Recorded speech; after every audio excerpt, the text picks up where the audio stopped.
पाकिस्तान की साजिशों का सिलसिला इन्हीं रूट्स पर आकर खत्म नहीं होता। पाकिस्तान पिछले 1 महीने से ज्यादा वक्त से कश्मीर में अशांति फैलाने के नए नए हथकंडे अपना रहा है। घाटी में हथियार सप्लाई करने के लिए ड्रोन का सहारा ले रहा है। और ड्रोन वाला वो आपने मामला तो देखा ही होगा, जब जम्मू में एयरफोर्स स्टेशन पर 2 ड्रोन से वहां पर अटैक किया गया और उसके बाद ड्रोन वाली साजिश पाकिस्तान की रुकने का नाम नहीं ले रही है। स्वतंत्रता दिवस से पहले पाकिस्तान की एक और ड्रोन वाली साजिश सामने आई है। जम्मू कश्मीर में लगातार तीसरे दिन संदिग्ध ड्रोन दिखे हैं। अंतर्राष्ट्रीय सीमा से सटे सांबा में दिखाई दिए हैं ड्रोन। आर्मी कैंप के पास सेना का सर्च ऑपरेशन चल रहा है। यहां तक कि पीओके में बाकायदा एक ड्रोन कंट्रोल रूम बनाया गया है पाकिस्तान की आर्मी की तरफ से। ये देखिए, ये ड्रोन वहां पर पकड़ा गया। अंतर्राष्ट्रीय सीमा पर सांबा में फिर से ड्रोन दिखाई दिए हैं।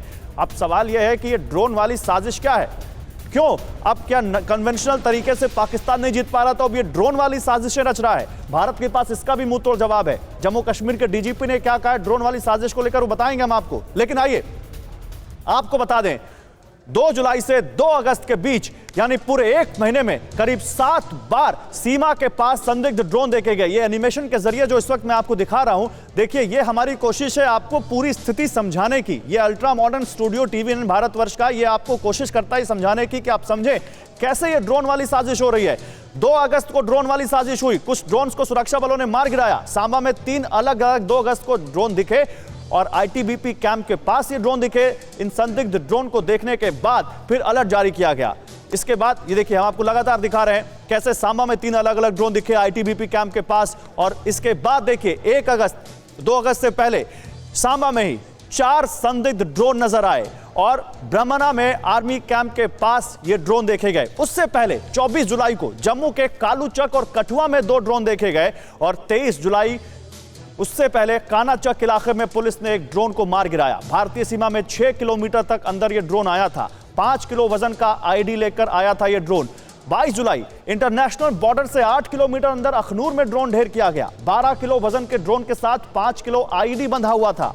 2 जुलाई सुबह 5:20 पर अरनिया सेक्टर में एक ड्रोन देखा गया। बीएसएफ जवानों ने फायरिंग की तो ड्रोन गायब हो गया।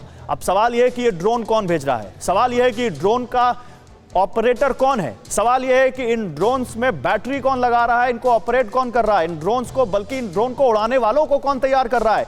देखिए, एक और बड़ी खबर ड्रोन से जुड़ी मैं आपको बताता हूं, फिर अपने पैनल के पास जाता हूं। भारत के खिलाफ पाकिस्तान की एक और साजिश जो सामने आई है। पाकिस्तान ने सीमा के पास ड्रोन कंट्रोल रूम बनाया है। कुलदीप खोड़ा साहब, आप तो जम्मू कश्मीर के डीजीपी रहे हैं सर। ये ड्रोन वाली हरकतें अभी से हो रही हैं या आपको पहले भी ऐसी हरकतें होती थी? और इन ड्रोन वाली हरकतों से आखिर क्या कुछ कर पाएगा पाकिस्तान?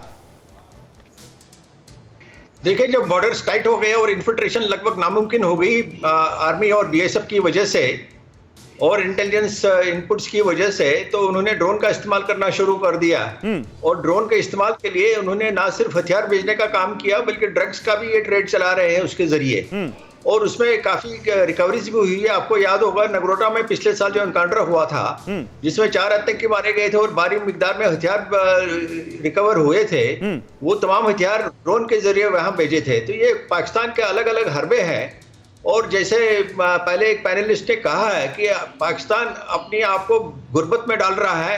उनके लोगों के पास खाने की चीजें नहीं है, लेकिन वो पूरा बजट इसके लिए अलग रखा है उन्होंने, आतंकियों को तरबियत देने के लिए, आतंकियों की फंडिंग के लिए, सेपरेटिस्ट की फंडिंग के लिए, उनको ट्रेनिंग कैंप चलाने के लिए। मैंने बोला था ना, अमजद अयूब मिर्जा जब पहली बार उन्होंने बोला था तो उन्होंने पहली बार ये बात कह दी थी। और फिर मैंने कहा था अब्दुल समद साहब से कि आपको टाइट स्पॉट में रखा गया है। अब्दुल समद, आपके पास आता हूं अब। याकूब साहब, देखिए, पाकिस्तान की इकोनॉमी का हाल पूरी दुनिया जानती है। एफएटीएफ के पीछे लगातार पाकिस्तान लगा हुआ है, लेकिन वो ग्रे लिस्ट से हट नहीं रहा है। खतरा तो यहां तक है कि कहीं ना कहीं ब्लैक लिस्ट ना हो जाए। दुनिया में आपको जो लोन देते हैं गल्फ कंट्रीज, वो तक आपसे वापस ले लेते हैं। तो जब आपके पास खुद के लिए पैसे नहीं हैं, तो आखिर ये क्या हो रहा है? ये ड्रोन वाली साजिश, ये भारत के खिलाफ लगातार फंडिंग करना, टेरर, आप खुद कह रहे हैं कि टेररिस्ट आते हैं। क्यों पाकिस्तान इस बात को नहीं मानता, या पाकिस्तान क्यों इसके पीछे लगा हुआ है? आप तो इतने ईमानदार हैं, आप क्यों नहीं समझाते इमरान खान को कि आप पहले अपनी जनता की तरफ देखिए? देखिए, वो कहते हैं ना कि जो आपके हमारे जो मुजाहिद हैं वो आपके टेररिस्ट हैं, और जो बलोचिस्तान में आपके लिए फ्रीडम फाइटर्स हैं वो हमारे टेररिस्ट हैं। तो ये करने वाले लोग आपके लिए मुजाहिद होते हैं? जो यहाँ पर आम लोगों के का कत्लेआम करते हैं उनको आप मुजाहिद कहते हैं? जो यहाँ आके लोगों का सीना छलनी कर देते हैं गोलियों से, उनको आप उनको आप मदद करते हैं? देखिए, आप क्या बलूचिस्तान के उन लोगों को दहशतगर्द आप कहेंगे यहाँ पे कि जो बलूचिस्तान में हो रहे हैं? मैं जो सवाल पूछ रहा हूँ, आप सवाल का जवाब सवाल से दे रहे हैं, मैं आपसे जवाब पूछ रहा हूँ, आप उसका जवाब दीजिए। आप क्या मानते हैं उनको? मैं किस चीज का? आप जरा दोबारा। जो लोग मासूमों का खून बहाते हैं, आप उनको क्या मानते हैं? मुजाहिद मानते हैं आप? इस पे तो बिल्कुल इत्तेफाक है। इस पे तो हम दोनों एक पेज के ऊपर हैं कि जो शख्स भी मासूम का खून कोई एक कत्ल भी करेगा, उसने पूरी इंसानियत का कत्ल किया, इस पे तो कोई शक नहीं है। लेकिन तो फिर नहीं, एक मिनट रुकिए, कोई शक नहीं है तो फिर उन लोगों को पाकिस्तान क्यों भेजता है भारत में, अगर आप मानते हैं कि इसमें कोई शक नहीं है तो? गौरव जी, मैंने ये नहीं कहा कि पाकिस्तान भेजता है। मैंने कहा ये तो आप भी समझते हैं, मैं भी समझता हूं, बट जाते यहीं से, इन्फिल्ट्रेशन यहां से होती है। मैंने ये एडमिट किया कि कश्मीरी मुजाहिद यहां से जाते हैं, इस हद तक मैं एडमिट करता हूं। अब उसके पीछे की क्या कहानी है? अब देखिए, आप बहुत मासूमियत से निकल रहे हैं। हम आपकी ईमानदारी की तारीफ कर रहे हैं, इसका मतलब ये नहीं कि आपको हम पतली गली से निकलने देंगे। समझ साहब, फिर पाकिस्तान की सेना क्या कर रही है? पाकिस्तान की सेना जो अपने आप को दुनिया की सबसे बेहतरीन सेनाओं में से एक कहती है, क्या वो इस तरह के चंद लोगों को रोक नहीं सकती? देखिए, मैं ये अयूब मिर्जा साहब की इस बात से इत्तेफाक करता हूं कि उन्होंने ये बात करके कह दिया कि क्या उसको पाकिस्तान भेज रहा है या नहीं भेज रहा है, एक अलग बहस है और एक लंबा टॉपिक है जिस पे हम बाद में डिस्कस करेंगे कि क्या वो स्टेट स्पॉन्सर्ड होते हैं या नहीं होते। मैं उसमें आपको यही मैं तो स्पॉन्सरशिप की बात ही नहीं कर रहा हूं, मैं तो बात कर रहा हूं कैपेबिलिटी की। पाकिस्तान की सेना क्या कर रही है? वो इन चंद लोगों को क्यों नहीं रोक पाती? पाकिस्तान की सेना से तो देखिए, अगर आप फिर क्या करेंगे, हमारा जो वेस्ट का बॉर्डर है जिसमें ये अफगानिस्तान के बॉर्डर्स को सिक्योर करना दुनिया के लिए इतना आसान नहीं होता। ये पाकिस्तान की बात नहीं है। ये अगर हम किसी दुनिया के दूसरे मुल्कों, अमेरिकन और मैक्सिकन की बात कर लें, उनका बॉर्डर्स भी सिक्योर नहीं है, वो स्मगलिंग भी होती है, सारा कुछ होता है। तो इस तरह से आपने तो खैर फेंसिंग भी कर ली है, उसके बाद पाकिस्तान नहीं, ऐसा नहीं होता समझ साहब। देखिए, ऐसा नहीं होता। आप हम क्या करें, हमसे नहीं हो पा रहा है, हमारे यहाँ से आतंकी चले जा रहे हैं, ऐसा थोड़ी ना होता है। फिर या तो आप मानिए कि पाकिस्तान के ऊपर सेना हावी है, वहां पर डेमोक्रेसी नहीं है, इमरान खान या आपकी पार्टी के पास कुछ नहीं, और सेना भारत के खिलाफ, ISI को हम सब जानते हैं कैसे भारत के खिलाफ साजिशें रचती है और वो साजिशों के तहत भेज रही है। आयाज साहब, माने फिर इस बात को, जो बात सामत साहब कह रहे हैं, नहीं इतना बड़ा बॉर्डर है, हम कैसे कंट्रोल करें, क्या ये एक्सेप्ट करने वाली बात है?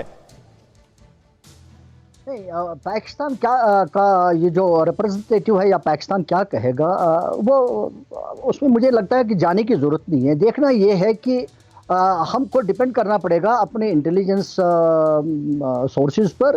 उनका ये है, कहना ये है कि भाई इन्फिल्ट्रेशन होती है, और हम भी मानते हैं कि जब तक इन्फिल्ट्रेशन नहीं होती तो तब तक ये कश्मीर में हो क्या रहा है, ये मानने वाली बात है। लेकिन देखना ये है कि पाकिस्तान तो करता रहेगा। मुझे उससे कोई ये नहीं है कि पाकिस्तान नहीं करेगा, क्यों नहीं, वो तो करता रहा, 47 से करता रहा, अब भी करता रहेगा। मुझे तो नहीं लगता कि वो कभी इसमें कहीं पीछे हटेगा। लेकिन सबसे बड़ा मसला ये है कि हम उसको कमबैक करने के लिए क्या कर रहे हैं। हम तो सिर्फ कश्मीर के आसपास ही, इर्द गिर्द ही, यही जो भी ऑपरेशंस है यही करते हैं। लेकिन कश्मीर को, पाकिस्तान को इससे बाज रखने के लिए, दूर रखने के लिए, ताकि इन्फिल्ट्रेशन ना हो, यहाँ अमन खराब ना हो, यहाँ खून खराबा ना हो, उसके लिए पाकिस्तान को डील करने के लिए क्या अमजद अयूब मिर्जा जो बातें कह रहे हैं वो आपने सुनी, वो क्या कह रहे हैं? मैं आपसे एक सवाल और पूछता हूँ आयाज साहब, ऐसा क्यों है कि 5 अगस्त 2019 के बाद पत्थरबाजी की घटनाएं कम हो गई? इस तरह, जिस तरह से NIA की रेड चल रही है, जिस तरह से वहां टेरर फंडिंग का ट्रेल तोड़ा जा रहा है, क्या आपको ये सब नहीं लगता कि इन सब चीजों से भी आतंकवादियों की कमर पर एक करारा वार किया जा रहा है? पत्थरबाजी का जो मामला है वो यहाँ के लोकल बॉयज है, जो लोकल बॉयज, पत्थर उठाना कोई खास ट्रेनिंग नहीं है, लेकिन हथियार उठाना सबसे बड़ी प्रॉब्लम है। मसला पत्थरबाजी का ही नहीं है, बल्कि पत्थरबाजी के दौरान आपको यह मालूम होना चाहिए कि जहाँ जहाँ चीफ मिनिस्टर्स और बड़े बड़े पॉलिटिशियंस यहाँ के बंद हुए, तो वहाँ पत्थरबाज कहाँ से बाहर निकल सकता था? पत्थरबाजी कहाँ आएगी? अड़ी सोमवार से शुक्रवार शाम 6 बजे सिर्फ TV9 भारतवर्ष पर।